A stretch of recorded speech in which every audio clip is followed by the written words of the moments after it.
Sebelumnya makasih ya Tete Ibu dan meluangkan nama aku Zulfah Maulida Rahmah dari IIN Sinar Gunung Jati Bandung semester 5. Aku jurusan bimbingan konseling Islam. Di sini aku mau berbagi ilmu kali ya sedikit dan nggak lama, nggak butuh waktu yang lama gitu. Langsung aja. Di sini aku bakal membahas tahap perkembangan anak dan peran self control di anak itu. Seringkali kan kita dianggap kalau anak yang nangis, kalau anak yang meluapkan emosinya, kalau yang anak mengekspresikan emosinya itu dianggap nakal ya. Padahal itu termasuk dari perkembangan anak sendiri. Nah, marah atau menangis itu merupakan emosi dan emosi bagian dari tumbuh kembang anak. Perkembangan emosi anak seringkali tidak terlihat secara langsung, namun perkembangannya sama pentingnya dengan perkembangan fisik, motorik maupun kognitif. Perkembangan sosial, emosional berpengaruh besar pada kehidupan di masa depan anaknya nanti kalau ia udah bersosialisasi gitu, udah mulai berinteraksi dengan yang lainnya dari keluarganya maupun temannya gitu. Apa itu perkembangan emosi anak? Perkembangan emosi sama kemampuan anak mengenali, mengekspresikan dan mengendalikan perasaan senang, sedih maupun bingung gitu. Tidak semua usia memiliki kemampuan yang emosi yang sama. Emosi pun perkembangannya sama dengan perkembangan yang lainnya. Jadi kalau emang si anak itu di perkembangannya lambat, emosi pun lambat juga berpengaruh. Nah, anak belajar emosi dari respon orang dewasa di sekitarnya. Jadi anak itu melihat di lingkungan dia gitu. Kalau misalkan di lingkungan dia lagi marah, ia pun bisa merasakan. Kalau misalkan lagi sedih, dia pun bisa merasakan gitu.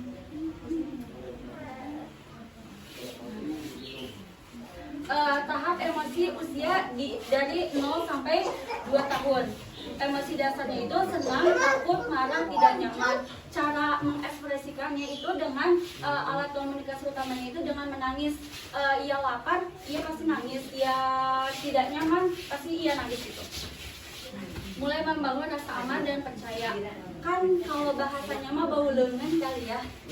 Jadi kayak sama kalau ke orang yang dia udah percaya ataupun nyaman, ia lebih dekat dan lebih nyaman gitu. Kalau misalkan dipindahkan ke orang lain yang ia merasa tidak nyaman, ia pasti akan menangis.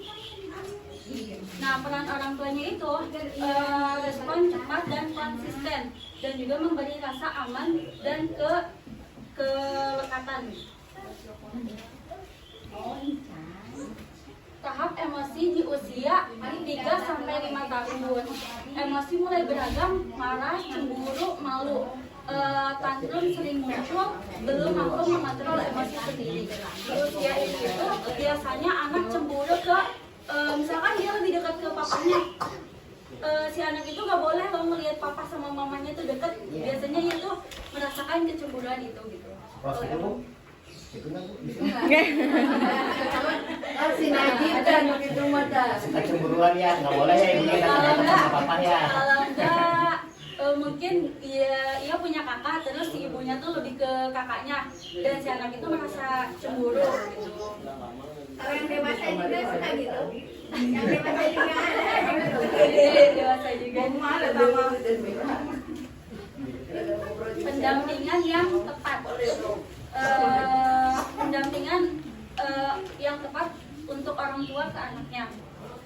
Menamai emosi anak. Kalau misalkan ini si anak itu lagi sedih, orang tua pun harus lebih peka gitu. Terus mengarahkan perilaku bukan mengartinya perasaan. Mengarahkan perilaku bukan mengartinya perasaan itu. Jadi memvalidasi si anak kalau ia lagi emosi, kalau ia lagi mengekspresikan dirinya gitu. Jangan malah bilang kok kamu nangis terus sih, kok kamu marah-marah terus sih, harus ya kayak gitu. Tapi berarti waktu anak buat menyesuaikan dulu ada kan tenang dia.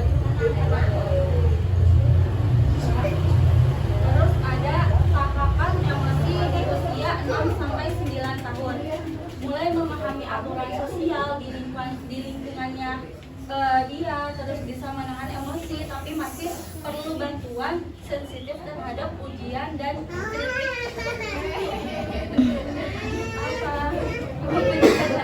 Nanti dulu ya, nanti ya. Nah, sensitif terhadap ujian maupun kritik. Kalau di usia ini itu biasanya dia itu akan merasakan, bukan akan merasakan, dia itu ingin terus dipuji gitu, tapi nggak mau dikritik dan nggak mau disalahkan kalau di usia 6 sampai 9 tahun. Peran orang tua itu mendengarkan sebelum menasihati, membantu anak mengungkapkan emosi dengan kata-kata. Jadi membantu anak mengungkapkan emosi dengan kata-kata. Kalau anak lagi sedih misalkan ya, orang tua tuh berikan dia waktu dulu untuk menangis. Kalau dia udah tenang, baru bantu dia untuk menceritakan apa yang dia alami gitu, apa yang dia rasakan.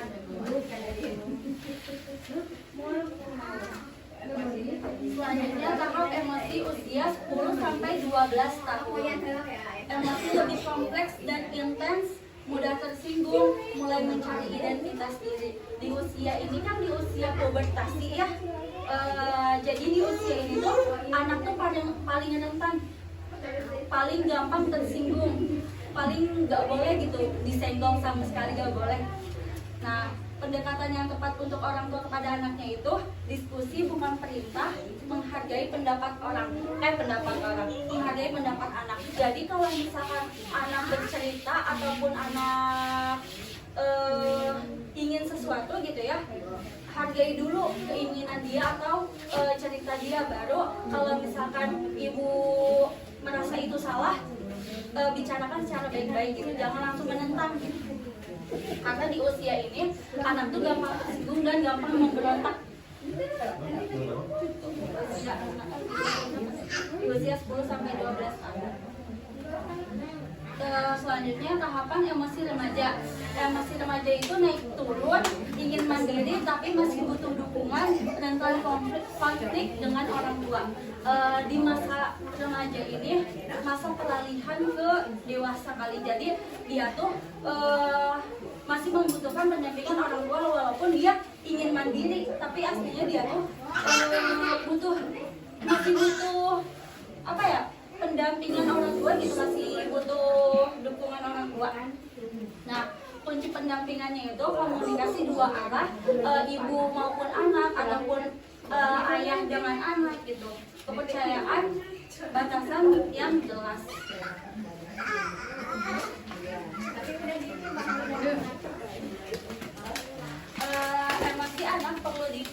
Emosi anak perlu dipahami, bukan ditekan, karena melalui emosi anak belajar mengenali dirinya dan lingkungannya. Karena melalui emosi anak belajar mengenali dirinya dan lingkungannya. Dan jadi dari emosi anak itu si anak bisa mengenali keadaan lingkungannya nanti. Nah, kemampuan self control tidak muncul dengan sendirinya, tetapi dibentuk melalui pendampingan yang konsisten dan penuh kesadaran dalam proses ini. Orang tua dalam proses self control ini, orang tua memiliki peran utama sebagai guru emosi pertama bagi anak, yang melalui sikap, ucapan, dan cara merespon anak menjadi contoh bagaimana anak memahami serta mengelola perasaannya. Sekian dari aku. Nih kayak gini, nih kalau misalkan 2 tahun setengah di aktivisnya ya. Lagi kalau misalkan dikasih tahu, kan saya tinggalnya sama mertua. Kalau dia dikasih tahu, jadi kayak apa ya? Nyari perlindungan gitu. Oh, ininya ya. Dia jadi nyari tempat aman dan nyaman si anaknya. Kalau jadi kayak susah buat apa sih kayak disiplin gitu kan sekarang. Tapi di Diem di usia ini emang lagi bagus-bagusnya mengekspresikan sih, jadi nggak perlu dilarang juga nggak apa-apa karena ketika Selama tidak membahayakan. Di sini apa ya? Nggak apa ya khusus saja. Tinggal sama mertua, saya juga tinggal sama mertua teh. Apa ya? Terkait pola asuh anak ini harus disamakan. Jadi kalau yang tinggal dengan orang tua ataupun dia dengan orang tua yang kakek-neneknya gitu ya, itu disamakan. Jadi kalau misalkan anak ini nggak boleh, jadi kan aturan ada di orang tuanya sebetulnya ya. Sampaikan itu ke orang tua juga ke nenek kakeknya.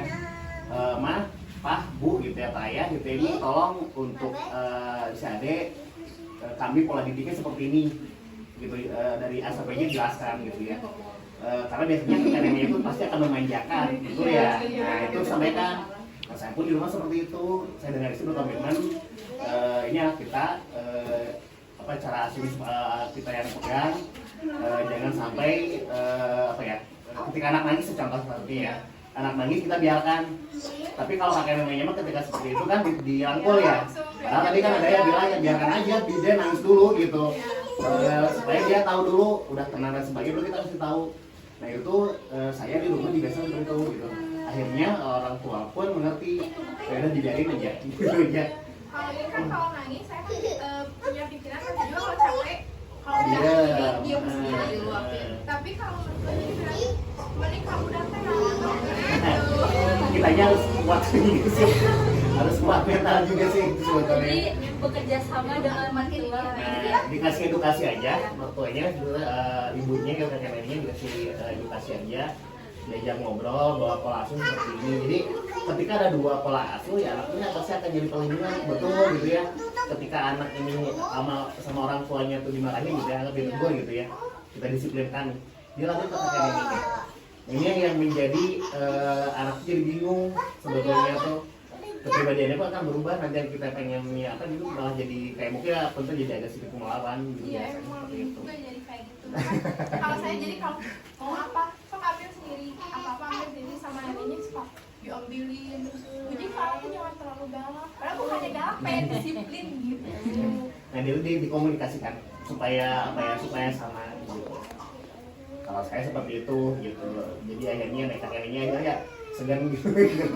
Jadi ya pelan-pelan aja, nggak usah langsung gitu. Cuman ketika anak nangis aja, anak nangis biarin dulu aja gitu, biar dulu jatuh emosinya.